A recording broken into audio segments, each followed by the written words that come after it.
This meeting is being recorded. All right. So we are going through I Am That by Sri Nisargadatta Maharaj. It's sort of a treatise, not sort of, it is a treatise really on Jnana Yoga, or the path of knowledge, and moving toward Advaita Vedanta. Advaita means that one, that non-duality, that one without a second, not two.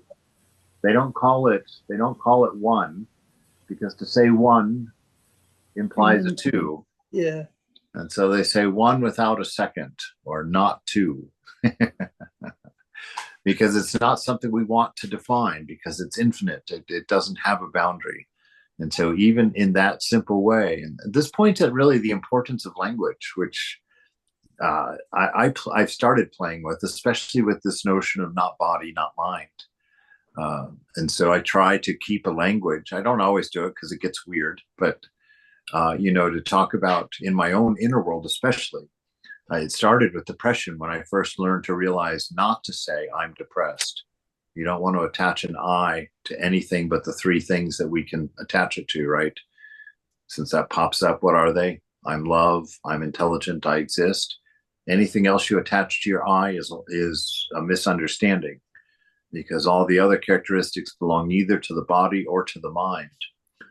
And so that's one of the ways that I was able to overcome my depression. And I was diagnosed with severe depression. So it wasn't the, I won't, that's very sexist for me to think that.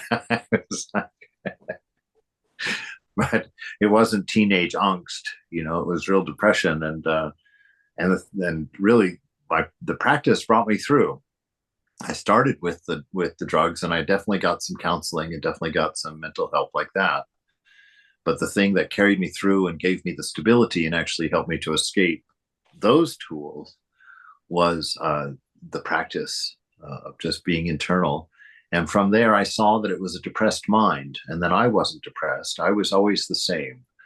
And then I was looking through a depressed mind. And so the path, I don't know where I'm going. So that's the path of knowledge, going to that. This Advaita ideal, the one without a second, that's not unique to Jnana at all. That's one of the teachings that Ramakrishna made us aware of, is that all four of the yogas, and any yogas we may not know of yet, all four of them end in that Advaitic realization. That is the highest realization.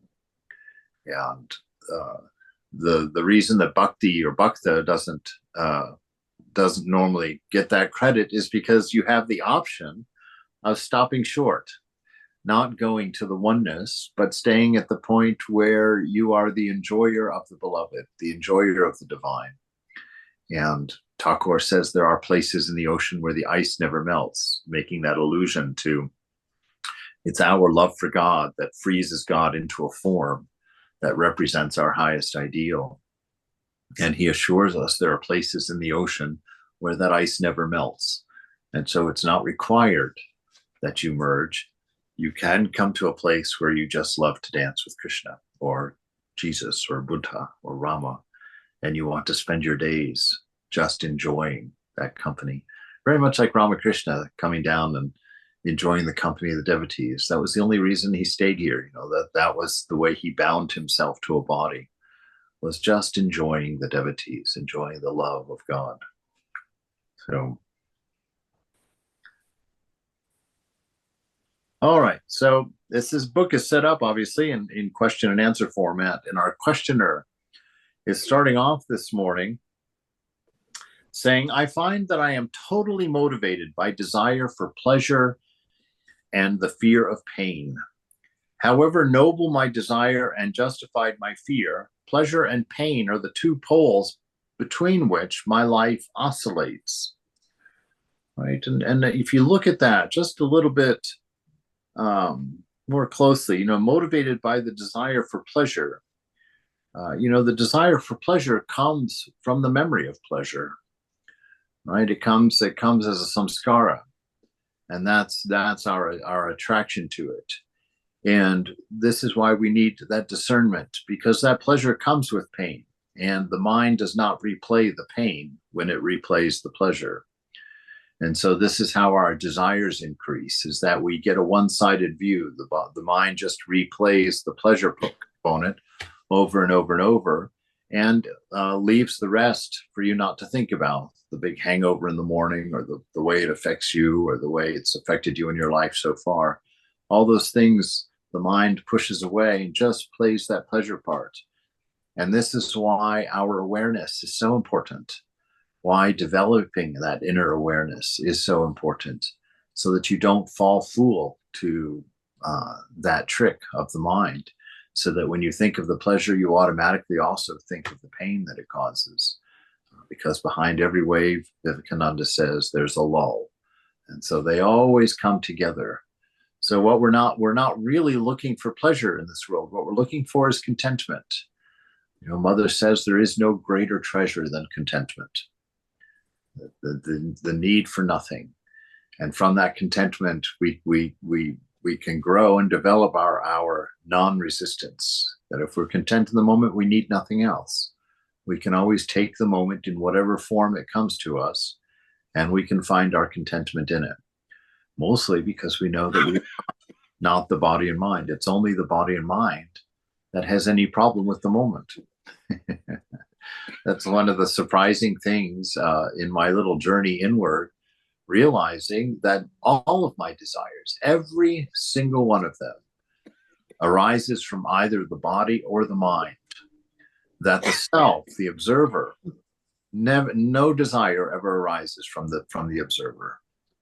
The observer is always content, perched in the shrine of the beloved, perched in mother's arms, as it were, and is content, needs nothing. So he's saying, I'm finding that I'm totally motivated. All of the change of this world is motivated by ignorance. That's not a popular thing to say, but it is true. The only reason things move or change is for for lack of balance, for a sense of lack, a sense of need, and all sense of lack and all sense of imbalance comes through ignorance and not knowing your nature. So Maharaj says, well, go to the source of both pleasure and pain, of desire and fear. Observe, investigate, try to understand. Really what he's telling them is go inside and wake up. Stop being completely distracted by the external world and running your life outside and getting your idea of who you are from outside. He's saying, stop that. Go inside and learn something about what's going on in here. Learn something about what's happening behind the mind, what's happening behind body, before ego, before ego gets in and spoils the pie. So go in, and the only way to do that is silence. It's only through silence that we can escape the mind. And the silence of mind comes by knowing the mind is not you. And the lesson, the process of learning, of experiencing that the mind is not you, is just careful observation. These things are very obvious to the person who looks, to the person who pays attention inside. Very few, as a sadhu, we should not have any automatic responses going on. We shouldn't have any automatic reactions to life. We shouldn't just turn on routine, right? If we have a routine, that's an opportunity for awareness inside, that we don't have. If it's a routine, we don't have to be distracted by it. We can do it, but it brings us to light within. We can sit there and become the watcher of a routine much more easily than something that we actually think we're doing. So go to the source of both pleasure and pain. What is that source going to be? The self. So the way that you do this is when you hurt your finger, right? Don't get all consumed about, right? All we ever do when we get distracted by any sensation is we become all about the sensation. All of our attention goes to the sensation. Everything goes outgoing, right? Instead of paying all that attention to the sensation, pay attention to who's experiencing. Where is the experience of the sensation? Who is it that is feeling my finger? and try and think and become more aware of that than the sensations. You see, this is this is for me, at least, I think one of the most beautiful things. Everything in this universe becomes a pointer at God with that awareness, because everything about you is being received by that self, being observed by that self. And all we have to do, it's such a simple little turn that we have to take inside.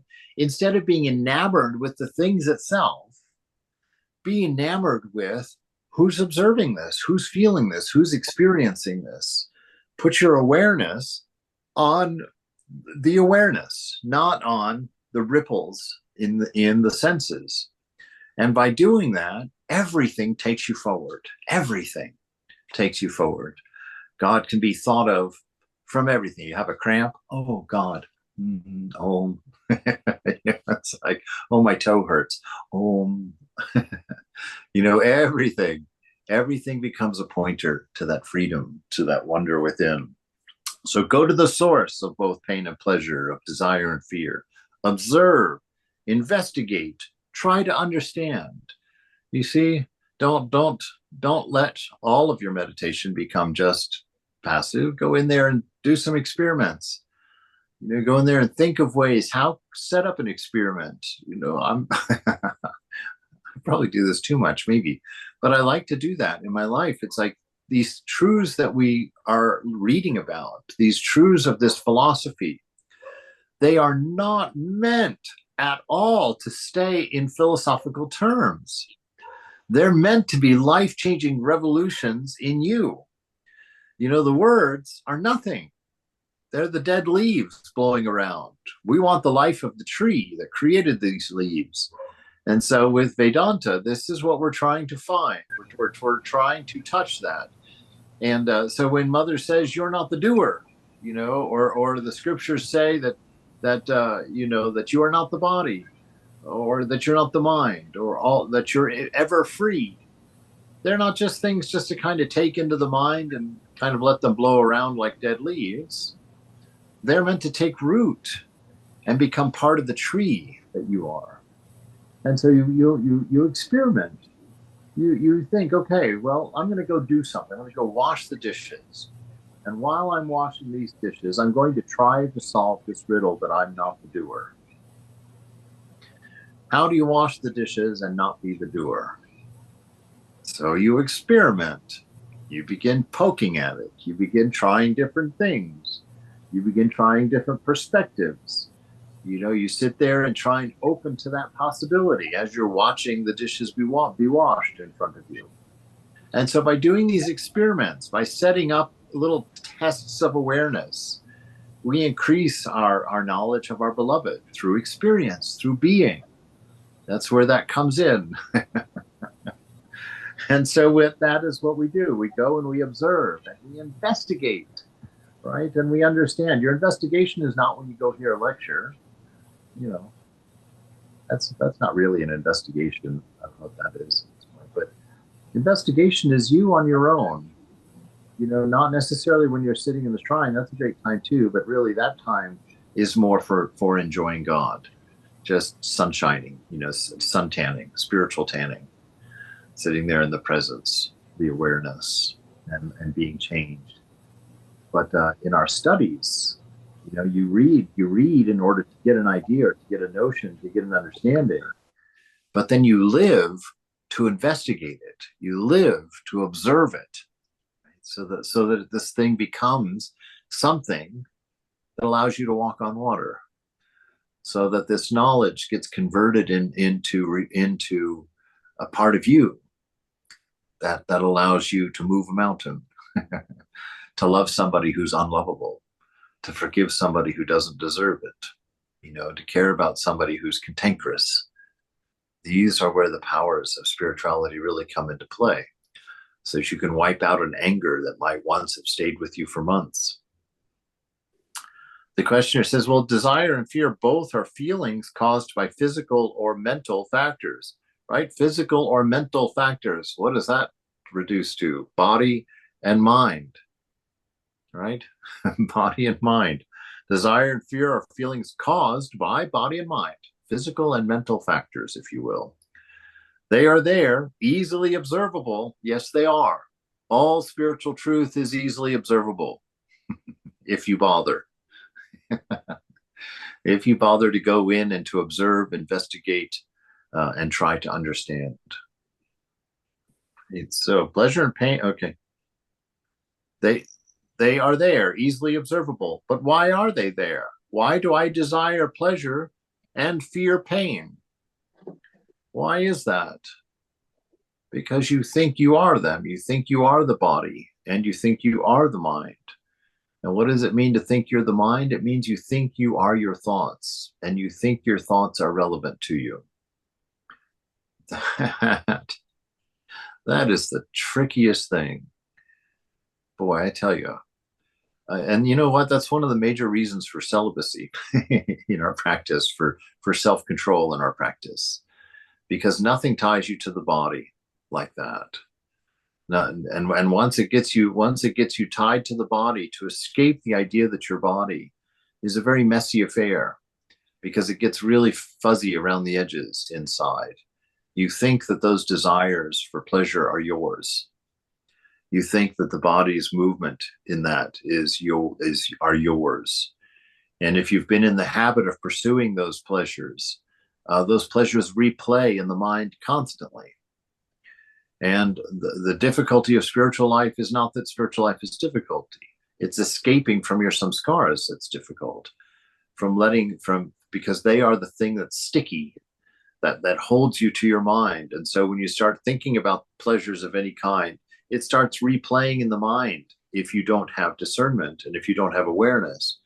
Without awareness, those things are allowed to loop, and they gain strength with each iteration until finally you have your downfall.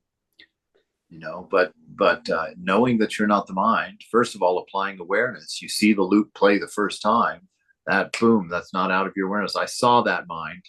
I saw it. You're lying to me. What about the rest of that loop? What about when I woke up the next morning with that horrible headache, wasting half of my Saturday recovering from the time I can't even remember the night before, right? Play the whole loop, right? Play the whole loop. Understand the nature of it, and then kill it. Renounce it. I'm not the mind. That has nothing to do with me. And so with that awareness, you kill it on the first loop. It's easy to kill it on the first loop. It hasn't gotten traction. Let it get to the fifth and sixth loop. You're going to be sitting there with cake around your lips by that point. So you've got to be careful. You've got to be aware. You've got to shut these things down before they grow, before they become too big. So why do I desire pleasure and fear pain, right? It's because you remember them. That's why. That memory clouds your observation of the moment. It's not till you think about having cake that you realize you don't have cake, right? But if you don't have the desire, then you're not reminded that you don't have. And so you can sit in that contentment. Maharaj says, pleasure and pain are states of mind. Okay, this is a good thing to remember. They're insubstantial. They are just an idea. They're states of mind. As long as you think you are the mind, or rather the body mind, you are bound to raise such questions, right? Because what was his question? It says, why do I desire pleasure and fear pain? Maharaj is telling him here, because you think that it's you that desires pleasure and pain. It is not you that desires pleasure and pain. The I is always content. It's the body that desires pleasure or pain. It's the mind that desires its forms of pleasure and pain, right? And so this is the importance of the notion, I am not body and mind. So the mind and the body can run after those things as much as they want. I'm unaffected. They can loop as many times as they like. I'm unaffected. And this is very important. Even if you are not being successful in overcoming them, you're going to need this knowledge in order to fight the effect of them.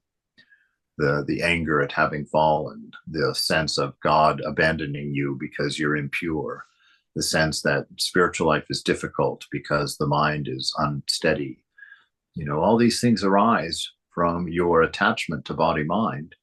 And the suffering comes because you have to pay the price because you think you're responsible. And so you're subjected to body mind and all the guilt and the resentment and the sorrow and the anger at your falls, at your shortcomings, that again you identify with my shortcomings.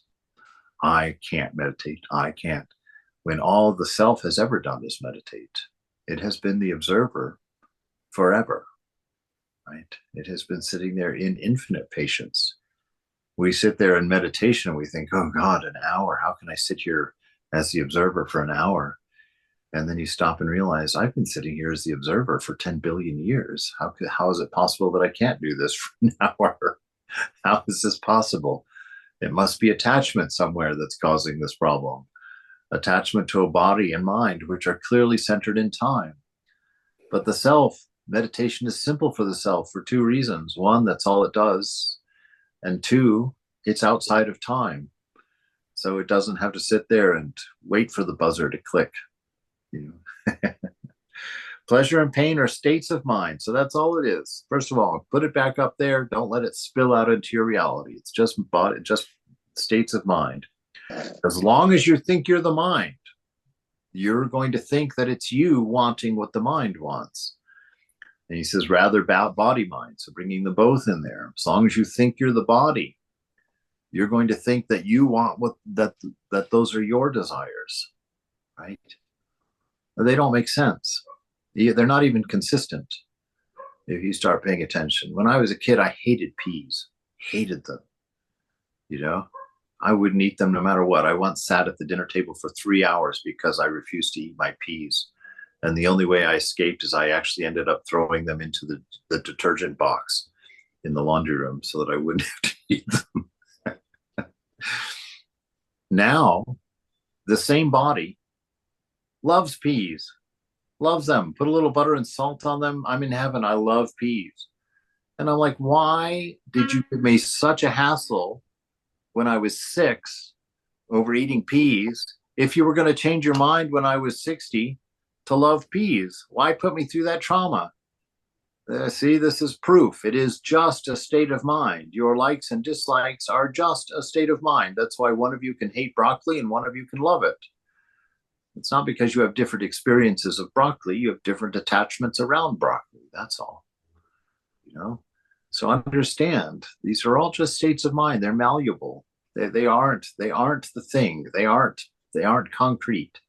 When you think you're them, in the moment they seem like concrete.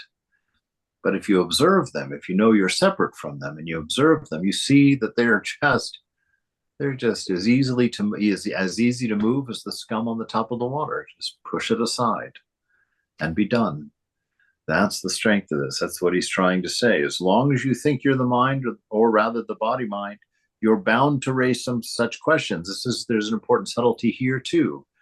It affects the questions you ask, right? You start asking nonsensical questions, questions that have only to do with the dream. You start wondering, how was it that I was able to fly just by going like this? How was that possible? So you go to your guru, how come in my dream I can fly like this? Right? Because he says, because you're in the dream, you're not awake. That question makes no sense whatsoever because you can't fly just by going like this. Why do you ask? Yes, why do you ask? Exactly. This is the thing. It's because of attachment that we think those questions are relevant, because we are in the dream that we think these questions are relative. That's a hard thing to understand, that most of our questions won't be answered. They'll dissolve when we wake up and realize it was just a dream, right? The questioner, and when I realize that I'm not the body, shall I be free from desire and fear? Maharaj says, well, as long as there is a body and a mind to protect the body, attractions and repulsions will operate. They will be there out in the field of events, but will not concern you, right? So those things will still arise. Those thoughts will still come, but they'll be in the same proportion that all thought is meant to be. It arises, comes into being for the moment, and disappears. without any effect. Comes, appears, goes, right? Creation, sustenance, destruction. That's God. Creation, sustenance, destruction. Creation, sustenance, destruction. Round and round and round and round it goes. And when you see that and understand that you are the container of it, you are not in it, you are not subject to it, then you can observe it. Yes, it's happening. Yes, it's there. It will always be there. But they will not concern you. The focus of your attention will be elsewhere. Where will it be? On the self. Attention on attention, awareness of this solitude, this peaceful existence. You will not be distracted by it, right? Attachment is the stickiness that pulls you out of your center when these thoughts come by. Oh, there's a beautiful person. Attachment, sticky. Oops, I've been pulled into the thought that I'm the body mind, the thought that I need something outside of myself for contentment.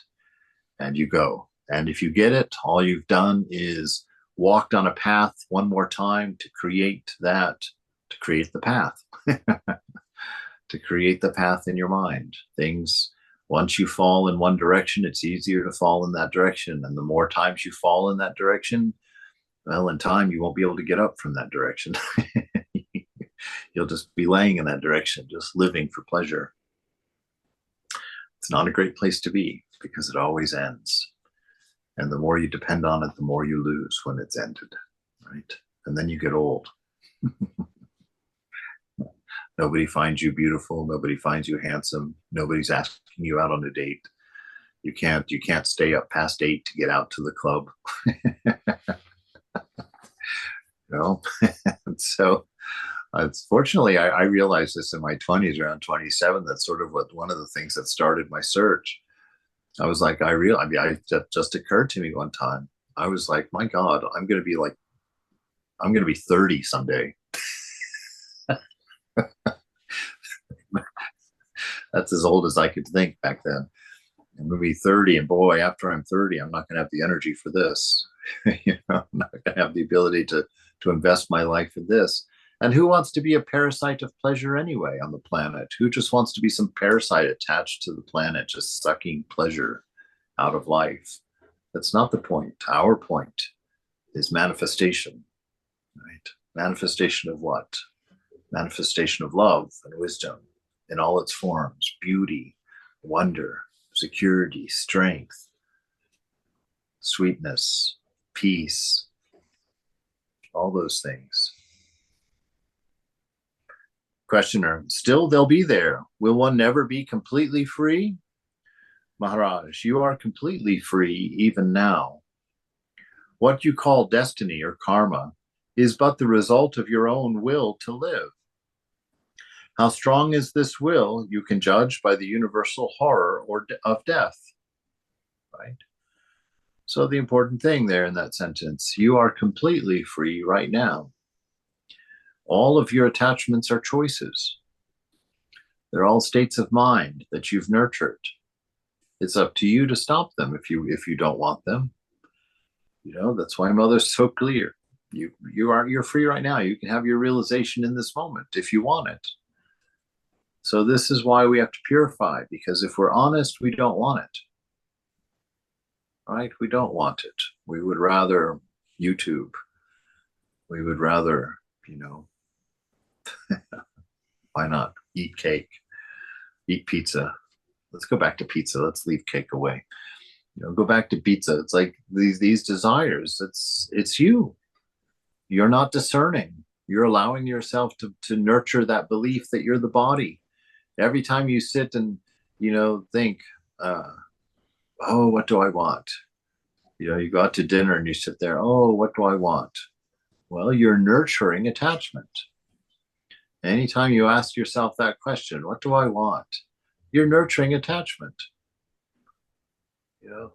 Any time that you go, I in a simple way this crippled me a little bit one time for a while in the monastery, because you don't, there's not a whole lot of enjoyment just in a monastery, especially when you're coming in from the world. And so I got my 1 hour walk every afternoon where I could go out of the monastery and just kind of wander. And I remember I used to walk out of the front door of the monastery in San Francisco, and the front door was 3 flights of stairs above the sidewalk because it was San Francisco. So I'd come out on that little porch and I would look out over this beautiful view, and I'd always ask myself, oh, where do you want to walk today? And after I had been walking the same ways for 12 years, that became a rather difficult question to answer, because I really didn't want to walk anywhere that I could walk. I wanted to go somewhere else to walk in some place I hadn't walked before. And so I would stand up there and I would not really know where to start my walk, because I was so concerned about where I wanted to walk and trying to come up with the walk I wanted to go on. And one day I realized that the time that I was standing at the top of the stairs was becoming longer and longer and longer as I was trying to decide where I wanted to walk. And so one day I said, God, this is starting to become a thing. You're a monk and you can't get past your desire of where to walk. I was like, for crying out loud, just walk. Let each step decide where you want to walk, instead of feeling like you have to map it out before you go, right? Isn't that how we get stuck in things? So we think these big things, and really all you have to do is start, right? You don't have to know anything. You're in the moment. In the moment, there's always one thing to do. Do it and keep going. Let it unfold. So you are completely free right now. That means you have no past to determine. You have no future that you have to prepare. You're free. Right now, you can do anything. Completely different from what you normally do or not. One should never let go of the freedom that you can walk out your front door and not stop walking anytime you're ready. All the things in your life that you think you have to do, to the degree that you think you have to do them, that's a great measurement for your attachment to them. Because you don't have to do anything. You can walk out that door right now, pack a lunch, and depend on Mother for the next one, and never stop. Perfectly able, perfectly free to do so. And you will always be perfectly free to do so. So don't forget, you are free. Don't let your attachment contain you and make your life a matter of have-tos. Oh, I've got to go pick up my laundry. Oh, I have to blah, blah, blah, blah, blah. Round and round it goes. Right? You are completely free even now. What you call destiny is but the result of your own will to live. Right? You chose life. Here you are. And now life creates karma. You've got to go through this. How strong is this will? You can judge by the universal horror of death. Right? We're terrified of death. We don't know what it is. That goes away when you go internal, and when you grow in the knowledge, not a philosophical knowledge. I don't know how to drive that home any more than that. The reality that you are not the body mind. The death has nothing to do with you. Death never touches you. Birth never touches you. You've never done either one of them. It's one of my funniest Vedantic jokes. Why Vedantic? Any spiritual person is like, but especially Vedanta. You come into Vedanta and the first thing you learn is you've never been born, you never die. And then the first question of every Vedantan is, what happens when I die? It does. Right? Let me just quickly take care of something here. I thought that was. There we go. All right. He says, well, people die willingly quite often, Maharaj, only when the alternative is worse than death. But such readiness to die flows from the same source as the will to live, a source deeper even than life itself. To be a living being is not the ultimate state.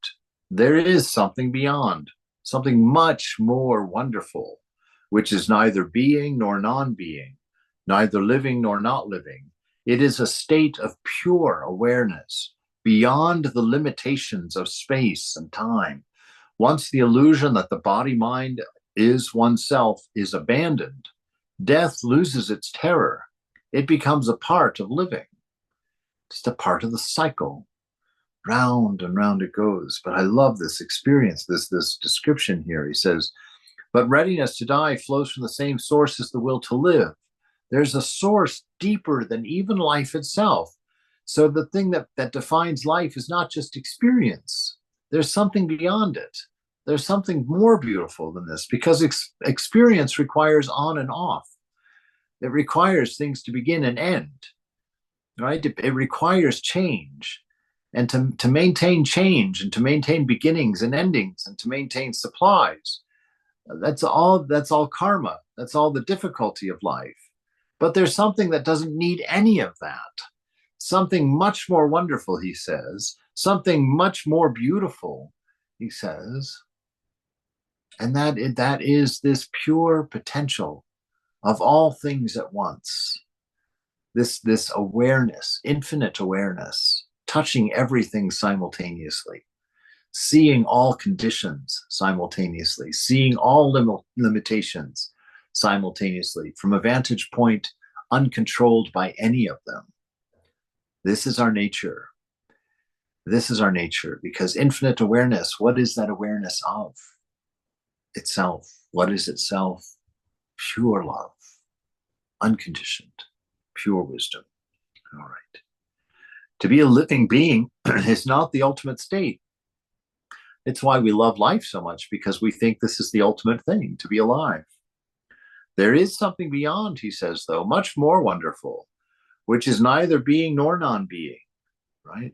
Beyond both of them, unreachable by either of them, something superior. It floats above them. It's transcendent to them. Neither living nor not living.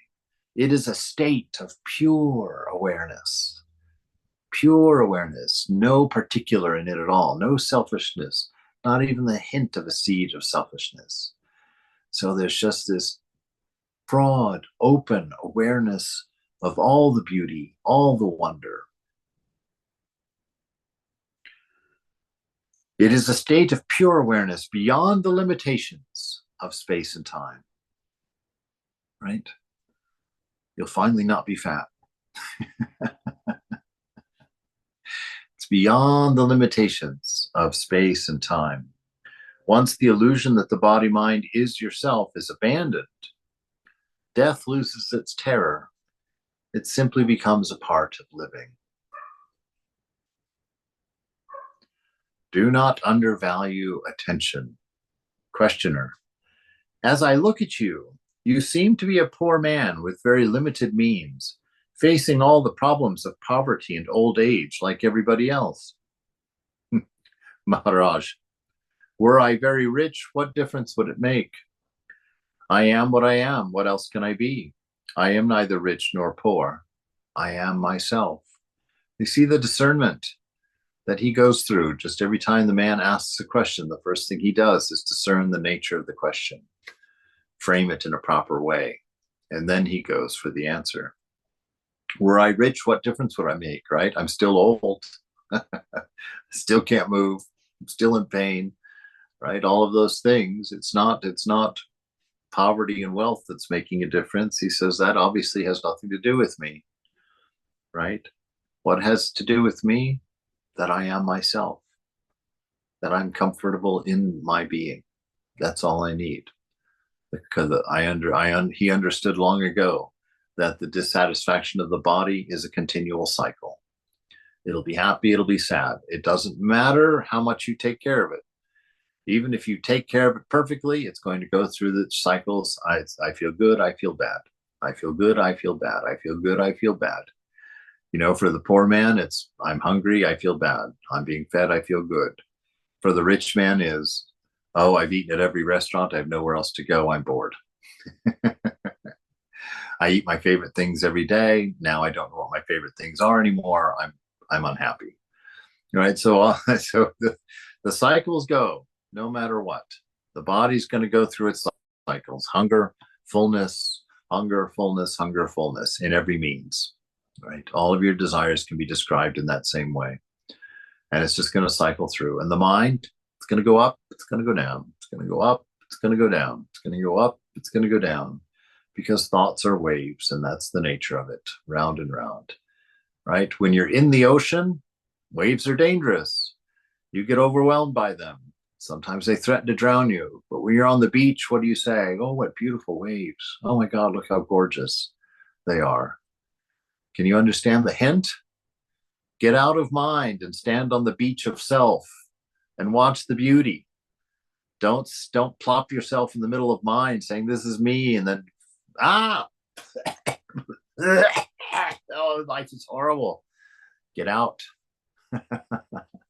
Become the observer. Know that's your nature, and observe the beauty of the up and down, but don't ride it.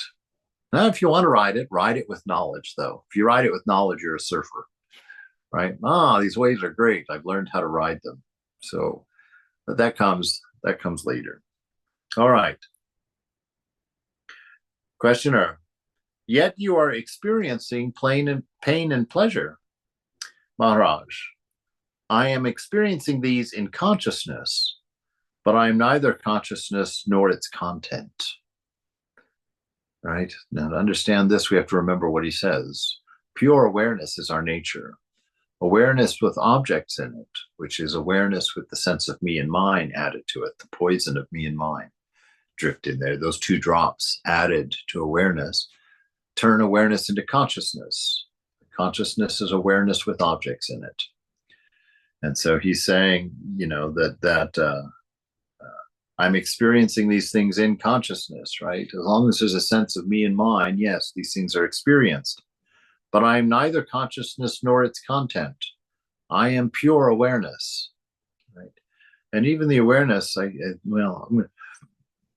he says even somewhere there's something beyond that. But for us, pure awareness will be the highest at the moment. He says, I'm neither consciousness nor its content, right? Even though I contain all the dreams I've ever dreamed, I'm none of them. They happened in me, not to me. I was always above my dreams, always the watcher of dreams. And even though they all seemed like they did something, that they added something, that they changed something or built something, none of them did.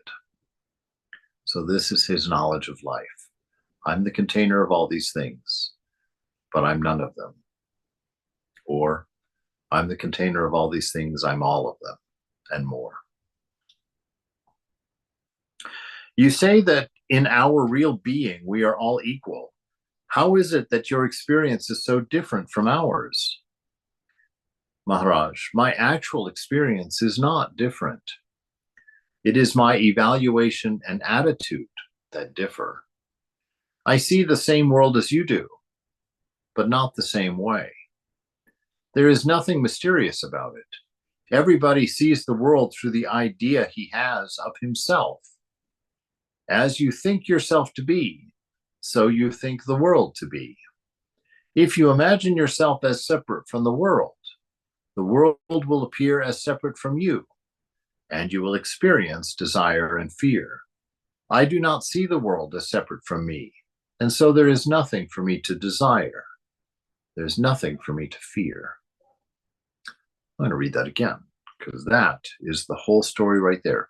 We could throw away the whole book and just keep this one paragraph. It's got all the truth in it. My actual experience is not different. So as an enlightened soul saying, my experiences aren't different from yours. They aren't. I have the same experiences. It is my evaluation and attitude that differ. I don't evaluate them down to being important to me, to affecting me, to identifying me.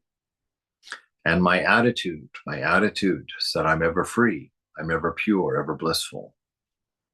I see the same world as you do. I do. It's all around me. We're sitting in the same place, but I don't see it in the same way because I don't have a selfish interest in the things that are happening. I just allow them to happen. I don't feel a need to manipulate things to fulfill a desire, so I'm never disappointed. I simply allow things to happen. There is nothing mysterious about it because it all comes down to the point, this moment. The mystery comes when you take points and you add them together, or you remember past ones and you build weird thoughts out of them. Then it becomes mysterious. Everybody sees the world through the idea he has of himself. What you think you are is how you experience the world. If you think you're a body, the world is immediately hot or cold. As you think yourself to be, so you think the world to be. If you imagine yourself separate from the world will appear as separate from you, and you will experience desire and fear, right? And why is that? Because two reasons. If you know that you are all, you are content in it. If you bring yourself out as only a part, you've lost this huge segment of self. And certainly that creates desire. You know, you're going to realize that you've separated a lot of things that you want that were necessary to you from yourself. The world will appear as separate from you and you'll experience desire. And then the fear comes because you don't know what that other is. You've called it other. You don't know. It's certainly a lot bigger than you, certainly a lot more powerful than you. And you don't know what it wants. And so you're afraid in that.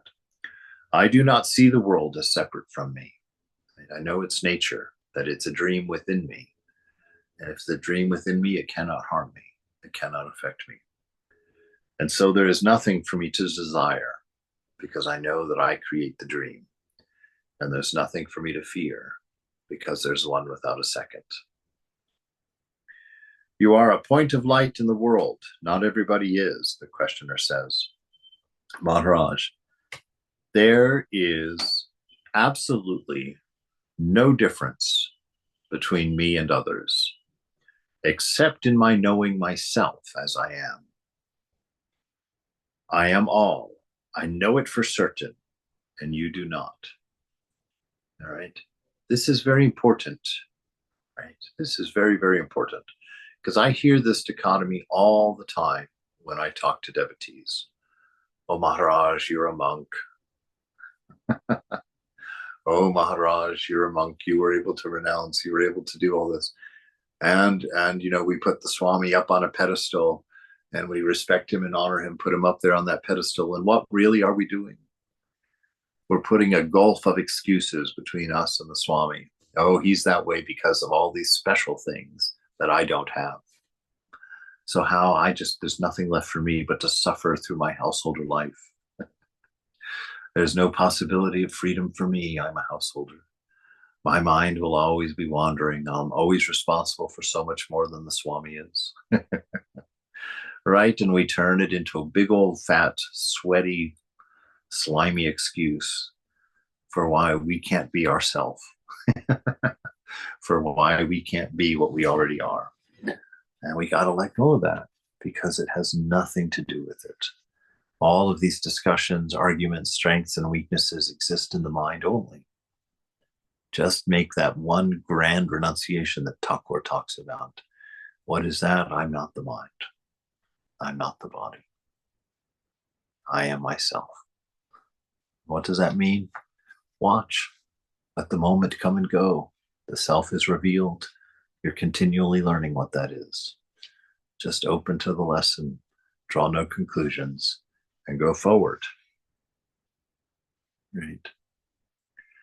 There is absolutely no difference between me and others, except in my knowing myself as I am. And anybody can know themselves as they are. Think about that question, who am I? Well, watch and see. Watch and see. That's all the scriptures are saying. They're saying, who am I? Well, watch and see. Become the observer. Become the witness. Place your attention on it. Discern. Go in and find out. You are it. There's nothing beyond you. There's nothing unknown. Just be that. So we differ all the same. Oh, God. Listen to that. Boy. I bet if an enlightened person could hit somebody, this guy would have been slapped right here. Because look at this. There's absolutely no difference between me and others except my knowing myself as I am. I am all, I know it for certain, and you do not. And the questioner says, well, we differ all the same.